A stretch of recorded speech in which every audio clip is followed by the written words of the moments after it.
Diane in Denmark here. Good morning. Woohoo! It is Tuesday. A bit foggy here in Denmark. No snow this morning. I'm back from my skinny dip. I was out on my bike this morning meeting Helena for a skinny dip. And I know a lot of you yesterday when you saw my video about me biking in the snow and winter bathing in the snow, you expressed concern about being on the bike. You also have to remember that we are in Denmark here. The cycling is the norm, and I can't remember the exact statistics, but something like 40% of the population bike to work. Kids bike to school.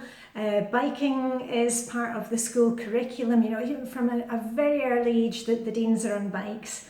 And often kids will bike unaccompanied to school from about the age of 10 or 11. So, you know, it's just part of the DNA here.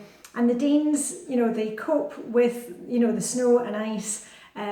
So it's just a different mindset here. So anyway, and I was down again this morning from a skinny dip. I biked down there. The cycle paths are cleared. You know, the gritters are out. So don't worry about me, Mum. I'll be all right. So anyway, on with today. And usually on a Tuesday, I tell you about the Flylady's Daily Focus. And last week I mentioned to you I was reading this book, Atomic Habits. And it's, you don't need to buy the book because it's all stuff that you know already. It's common sense.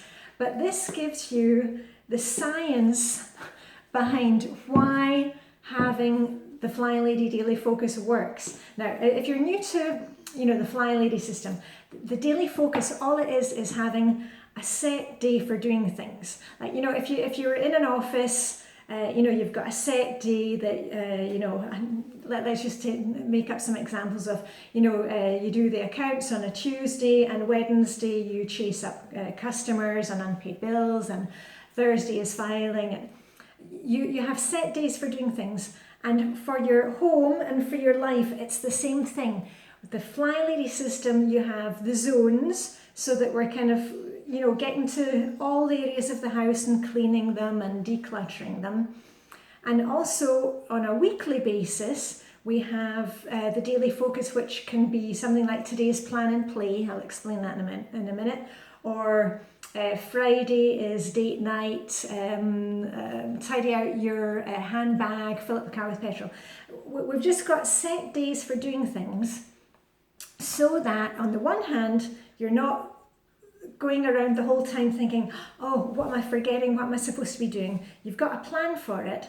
And also, as you can read about in Atomic Habits, because you've actually set down a day or a time for it, it gets done because you've already got that plan worked out for you. It's like, okay, Tuesday, what do? You open up your Flylady control journal if you've made one of those, or open up your planner.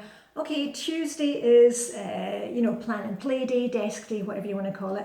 And it takes the guesswork out of things. That makes life so much easier. So usually on a Tuesday, I plan my menus. And I've mentioned this before, we don't need to spend the whole day menu planning, and we're not going on to Pinterest and getting lost in there. You're just going to take a timer for 10 minutes, cup of coffee, glass of water. You can do this when you're sitting at work in your lunch hour. You can plan your menus when you are perhaps waiting. Say you've taken your kids to the hairdressers and they're getting their hair cut. You can sit and plan it. Just a piece of paper and a pencil. It doesn't need anything more complicated than that. Now, of course, there's all different ways you can menu plan. You can menu plan for a whole month ahead. You can take, you know, brainstorm 30 dishes that the family like eating, and just, you know, go with those and then repeat the next month. What I do generally, and if you need more ideas about menu planning, if you Google Diane in Denmark, like the channel here, menu planning, and lots of other videos will pop up. But basically, to keep it short and sweet, I look and see what we have in the cupboards. I don't have a pantry. Whatever you see when I'm in my kitchen, this is it. I have two sets of cupboards, which are the kitchen bench, you know, behind this table where we sit and eat. And that's where I keep, you know, things like tinned goods, pasta, I've got baking supplies. I check what's in there, you know, because let's use what we have. Do not go buying more food. We've all got plenty of food that we can use up. I check what's in the pantry, I check what's in the fridge, what needs using up in the fridge, and at the moment I'm also trying to use up what we have in the freezer, because I bought some extra things at Christmas in case, you know, we needed things for extra guests, all that kind of thing. And I'm trying to use it up because we all want to save money in the month of January. So that's what works for me. I take my timer, I sit down for 10 minutes, I look at my diary, you know, what's coming up, are we going out to something, is there a party going on? And I just plan it from there. And what I generally do, if you follow me on Instagram, you'll see it, I cook the same things all the time. I cook a lot of the same things all the time, and then probably once a week, I'll maybe try something that I've seen, you know, on the internet. I have very few cookbooks. I've given them all away because everything can be found online now. But generally speaking, I've also got a list in my control journal of things that can be made with minced meat, or things that are non-meat, things that I can do with leftover rice or leftover with chicken. So I just, you know, get a wee bit of inspiration from that and just sit down and plan it. The main thing is that you have a plan, it'll all work out. Now, usually on a Tuesday, just to give you a wee bit of inspiration, I tell you what we have eaten, you know, the previous week. And I'll do that again. I won't show you what's in my diary, but this is mine with my wee pictures on the front for inspiration. Love that in the modern Lily. Let's see, let me just get to the right week. Right, because we're in, I almost said the month of February. We're in the month of January. See, I'm postmenopausal. I mean, I can forget what day of the week is, and that's why it's also good to have the daily focus, if you're like me. Also, if you have just had a baby or anything like that, you know, when your brain kind of goes to mush because you're kind of focusing on, you know, the baby, having a daily focus is great. It'll keep you on track. Right. Okay, so I'll tell you what we had from last week. And you know, sometimes the days change, or I switch around the meals because something comes up, but the main thing is that you have food in the house so you can, you know, feed the family. And it doesn't have to be their favourite things every night, just get them fed, okay? Just use up what you have. You don't have to love every single dinner that you have. Just let's get those tummies fed. So, excuse me, got a wee frog in my throat this morning. I told you last Tuesday that my daughter was cooking, my DD16, dear daughter 16, and she made pesto with couscous sauce, which is spaghetti bolognese, and we had that with a spinach salad. And then on Wednesday it was my husband's birthday, and when it's my husband's birthday, my husband's birthday is obviously in the bleak midwinter. What we generally do is we go out to eat and celebrate his birthday at the weekend, because the weekdays in the winter for us are really tiring. I've mentioned this before, in Denmark it's really, really dark. So in the month of January, December, January, we've maybe got 7 hours of daylight, whereas in June, when it's my birthday, we have something like 19 hours of daylight. We really have long, beautiful, long summer days. And it hardly ever gets dark. But in January it's really dark. So, and we're all kind of, you know, feel tired in the afternoon and in the evening. So we generally, when it's my husband's birthday, we get a takeaway, you know, if his birthday is on a Monday or on a Thursday, and then we go out the weekend. So anyway, to get back on track, it was my husband's birthday, and we got one of his favourite takeaways, which is Indian food. And actually we had so much of it, we actually used that for leftovers on Thursday. And I can tell you what we had. We had Goan chicken, we had butter chicken, we lamb rogan-josh, which is my husband's favourite.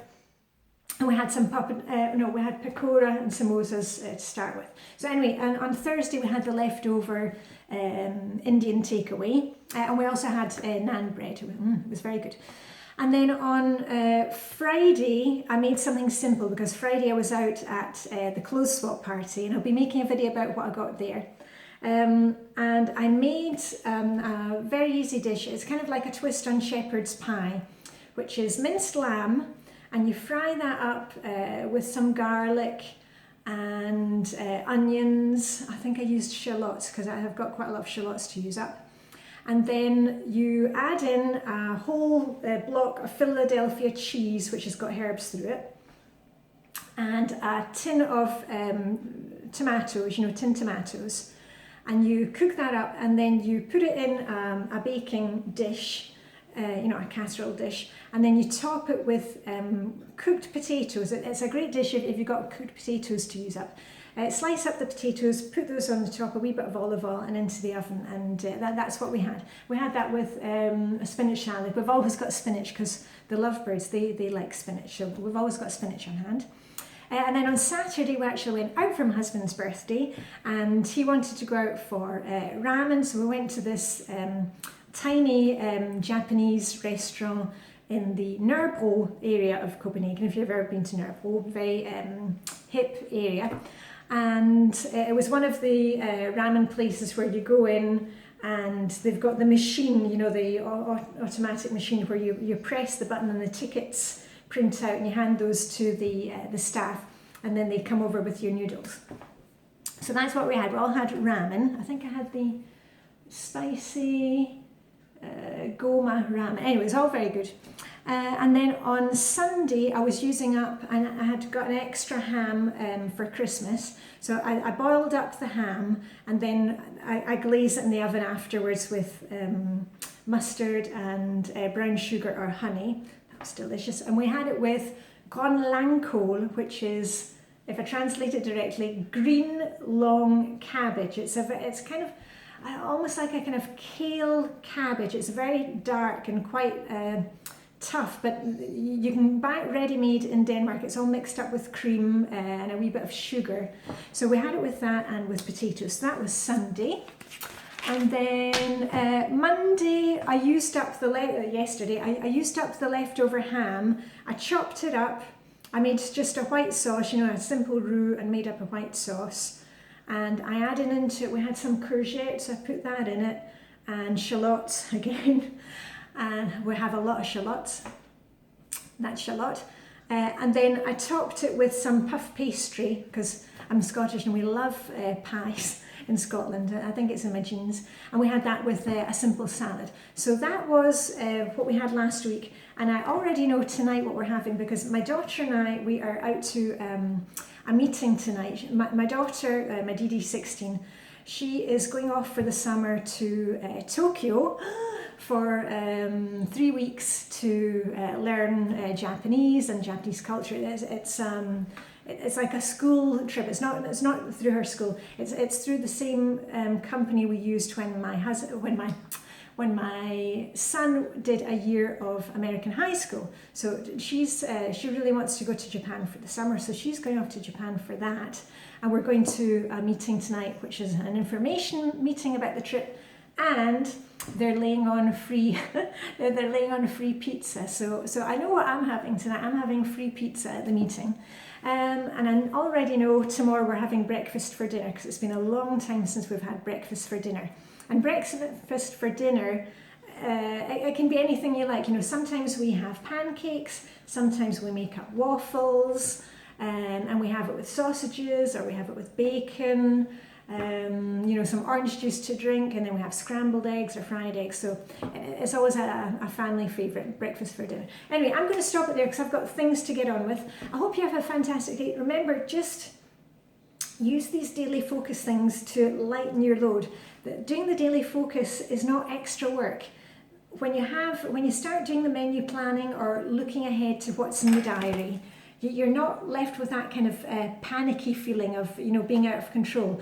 You know that you've written down the school meeting, or you've written down somebody's birthday, so it will all we'll get there. So anyway, all I've got left to say is live long and prosper. May the Danish sugar be with you. I hope it's nice and sunny where you are. Hopefully not any more snow today. We're just above freezing, and it looks quite nice with the white out there, but all we want to do is keep cozy and warm. We've got the candles going, and that is it. So anyway, have a great day, and I shall see you very soon. Okay, bye for now.